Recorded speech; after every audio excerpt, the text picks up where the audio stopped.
Fala pessoal, sou Mauro, economista do Porquê. Começa agora mais um episódio do Economista em Tudo.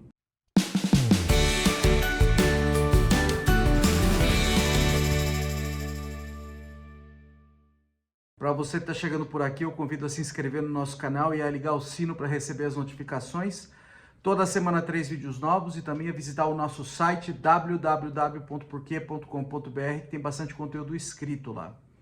Hoje eu vou continuar falando do arcabouço fiscal, que é a proposta do governo para a regra fiscal, né, para controlar a questão das contas públicas, que vai substituir o teto dos gastos.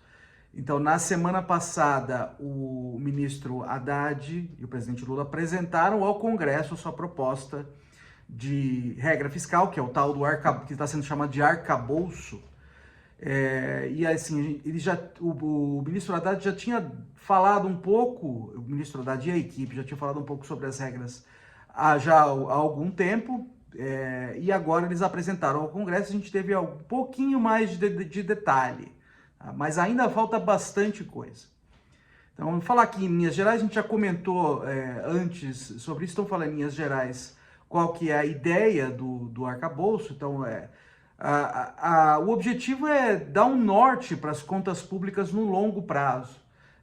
Quando você dá um norte para as contas públicas no longo prazo, o perfil da dívida pública, da dívida do governo, ele fica mais seguro e o governo assim consegue captar mais dinheiro junto ao mercado a taxas de juros mais baixas. Então, quando você tem uma dívida pública que não passa muita segurança para os credores, eles começam a cobrar um prêmio, porque eles podem chegar em algum ponto, ter um cenário ali que pode ficar sem receber, ou pode ser atingido por inflação alta. Quando você coloca regras, você diminui a probabilidade desses cenários, e aí você precisa pagar um prêmio mais baixo, que facilita a queda dos juros. Além disso, você facilita também o controle da inflação, porque também você diminui a chance de ter um cenário em que o governo parte para o desespero em algum ponto do tempo e começa a imprimir dinheiro, gerar inflação alta para se financiar. E isso faz com que as expectativas de inflação fiquem altas já hoje. Então, diminuindo esse cenário também, você consegue controlar a inflação de maneira mais efetiva.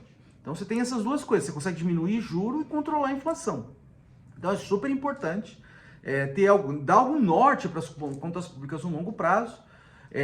Em linhas gerais, o governo está propondo que hoje tem um déficit primário. O que é o déficit primário? Sem contar os juros da dívida pública, o governo gasta mais do que arrecada. Ao longo dos anos, ali nos próximos anos, virar esse déficit para um superávit. Então, o governo tem metas de superávit ao longo do tempo, chegar ali no fim do mandato a 1%, a um superávit de primário, né, que é arrecadar mais do que gastar sem contar o juro da dívida, um superávit primário equivalente a 1% do PIB. Então, como é que você gera superávites? Você tem o lado dos gastos do governo e você tem o lado da arrecadação. Então, tem uma trava ali nos gastos do governo, no crescimento dos gastos do governo, e o governo está propondo, a Fazenda, pelo Ministério da Fazenda ali no novo arcabouço, propondo que os gastos não possam crescer mais do que 70% do crescimento da arrecadação. Então, se a arrecadação, sei lá, cresce 2%, os gastos não podem crescer mais do que 1,4% do PIB. Tá? Então, com isso, você faz com que os gastos, em tese, cresçam menos do que a arrecadação, e você consiga controlar o crescimento da dívida com base nisso. É bastante tímida essa regra. Além disso, tem um piso para isso. Então, tem um piso para o crescimento dos gastos, em termos reais, acima da inflação, de 0,6%. Então, os gastos estão sempre crescendo, independente de se a arrecadação for baixa ou alta. Tá? Se ela for muito alta, aí sim você consegue fazer com que os gastos cresçam menos do que a arrecadação. Mas se ela for muito baixa, não necessariamente. Essa regra ela é bastante tímida para controlar os gastos. Então, o que você vai precisar? O que o governo vai precisar? Isso vai ser super importante. O governo vai precisar ativamente gerar mais arrecadação. Tá? Então, isso já é um dado aqui, isso é reconhecido pelo próprio governo, que ele vai precisar dar um gás na arrecadação. E aí o ministro Haddad já mencionou algumas coisas, fala assim de taxação sobre apostas online. Teve aquela discussão na semana passada de taxar compras no exterior abaixo de $50 de pessoas físicas, e o governo voltou atrás. Eu vou falar sobre isso daqui a pouco, a gente já comentou com mais detalhes na semana passada. Mas tem essas medidas assim, ainda muito tímidas de fato, né? Você não vai arrecadar muito dinheiro com isso, e o que vai dar um peso enorme para que o arcabouço pare de pé na reforma tributária. Então eu vou falar sobre isso daqui a pouco, a gente não tem muito detalhe ainda sobre a reforma tributária, mas o fato de que no lado dos gastos você não vai conseguir fazer muito efeito, faz com que tenha uma necessidade enorme de você buscar arrecadação para que você consiga atingir esses superávites que o governo está propondo. E aí, assim, o centro do negócio, o centro da discussão agora vai começar a ser a reforma tributária e que o governo já começa a dar indicações da importância dela. Vou falar um pouquinho sobre ela daqui a pouco. E tudo isso que eu falei aqui antes, a gente meio que já sabia, porque o Ministério da Fazenda tinha indicado. O que veio um pouco mais de detalhe, veio algumas exceções a essa regra dos gastos, tá? Então, algumas dessas exceções eu diria que foram boas, mas outras não foram muito boas. Então, a primeira exceção que eu acho que foi boa foi uma distorção que tinha no teto dos gastos antes. Suponha que, por exemplo, vem uma doação para o meio ambiente para o Brasil. Essa doação, você não consegue transformar ela em gasto, mesmo que ela não esteja impactando a arrecadação ali do governo, por causa do teto. Você não conseguia gastar mais além dessa arrecadação extra, por causa que o teto estava te barrando a esse gasto, tá?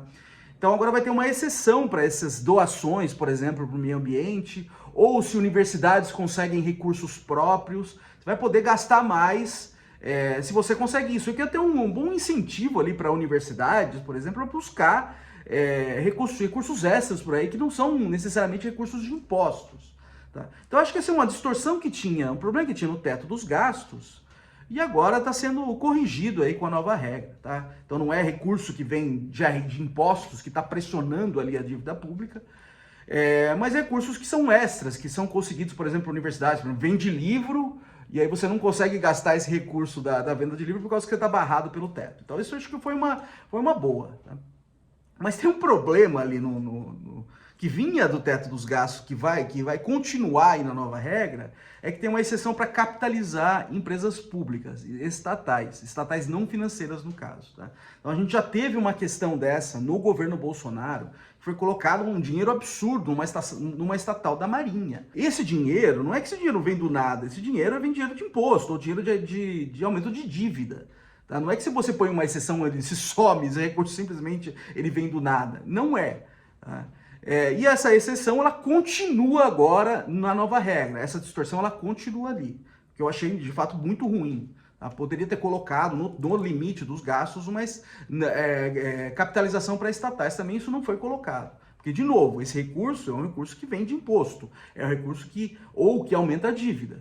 Então não é que ele simplesmente aparece do nada se você põe uma exceção. Mas ficou fora, por exemplo, estatais financeiras. Então se o governo quiser capitalizar estatais financeiras, isso aí entra no limite de gasto dele.